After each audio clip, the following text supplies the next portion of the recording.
Welcome to Burlap Teachers. Enjoy the video. In this video, I will explain how to make African beer Umqombothi. To begin, gather your ingredients. You'll need 1 kilogram of sorghum malt, 500 grams of maize meal, and about 5 liters of water. Make sure you have a large, clean brewing pot ready. These simple components are the foundation for this traditional and culturally significant beverage. Now let's start the brewing. Boil 2 liters of water and slowly stir in the 500 grams of maize meal. Cook this mixture until it forms a thick porridge, stirring constantly to prevent lumps. Once cooked, let it cool down completely to room temperature.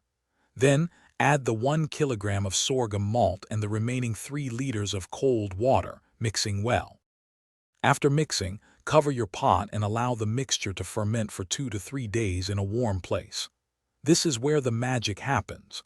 Once fermented, carefully strain the liquid through a fine sieve into another clean container.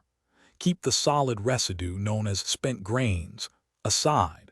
To the strained liquid, add 1 liter of fresh, cold water and stir gently. Now for the final step. Let the beer ferment for 1 more day after adding the fresh water. This allows the flavors to fully develop. Umqombothi is traditionally served at room temperature, often in a communal setting. For storage, keep any remaining beer in a cool, dark place. It's best enjoyed within 2 to 3 days for optimal freshness and taste. Thanks for watching. Consider subscribing if this video helped you.